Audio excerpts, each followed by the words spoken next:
Հանրակրթության նոր չափորոշիչն արդեն գործում է 7 դասարաններում, ընդգրկելով սովորողների 63%-ը։ Սա զուգակցվել է դասագրքերի ոլորտի ռեֆորմով։ Կրթության ոլորտի պատասխանատուն է տեղեկացնում։ Այս տարիների ընթացքում որոշ դասագրքերում բովանդակային եւ արմատական փոփոխություններ են արվել, որոնց հետ մասնագետներից շատերը մինչեւ այսօր էլ անհամաձայնություններ ունեն։ Մենք առաջի անգամ խնդիր ունենք, որ չունենք դպրոցներում դասագրքեր արդեն։ Բնակ հայց պատմության 10-րդ դասարան դասագիրք մենք չունենք։ Անցած տարի չհասցրին, այս տարի չարեցին։ Դա արդեն բարեփոխում չէ, այլ չարափոխում է։ Մենք ունենք 7 եւ 8-րդ դասարանի դասագրքեր, որոնք ուղղակի չուրիմացություն են, դրանք գրված են անգրագետ ձևով, գրքի ամեն էջի վրա կարելի է գտնել մի քանի տասնյակ սխալներ եւ որևէ պատմաբան դրանց մասին դրական չի արտահայտվել։ Բովանդակային կոպտագույն սխալներ կգտնես ամեն երկրորդ դասագրքում, ձևախեղումներ անթիվ անհամար։ Օրինակ հայոց պատմություն առարկայի վերնագիրը փոխեցին դարձրին Հայաստանի պատմություն։ Մասնագետները պնդում են դասագրքից դուրս մղեցին նաև Արցախյան ազատամարտի հերոսական էջերը։ Հայոց եկեղեցու պատմություն առարկան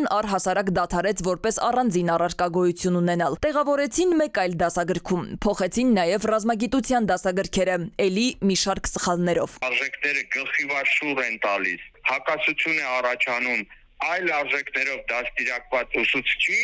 եւ այսպես ասած նոր արժեքներով դաստիարակվող աշակերտի միջեւ, երբ որ ուսուցիչը չի կարողանում հասկանալ այն ինչ որ այդ դասագրքում գրված է, որովհետեւ նրա արժեքները լրիվ ուրիշ են եւ նա պետք է ձևախեղված, խեղաթյուրված ձևով դա ներկայացնի աշակերտին, արդյունքը դինում է այն ինչ որ մենք հիմա ունենք։ Կրթական բարեփոխումների քողի տակ հիմնովին քանդում են կրթությունը, ասում են մասնագետները, նկատում սեռական դաստիարակությունը մեր երեխաների կյանքում կարևորելով կրթության որակ ու չափանիշ չի սահմանվում։ Տպավորություն է, թե ամեն ինչի համար ժամանակ կա, բացի ազգային ինքնագիտակցություն ու արժեհամակարգ սահմանելուց։ Երբ որ դասագրքերից հանվում են ազգային արժեքները կամ դրան մոտիկ գաղափարները եւ դասագրքերից դուրս է գալիս Արարատ լեռան նկարը, պատկերը, դրանք էական ազդեցություն են ունենում մարդկանց մտածողության վրա։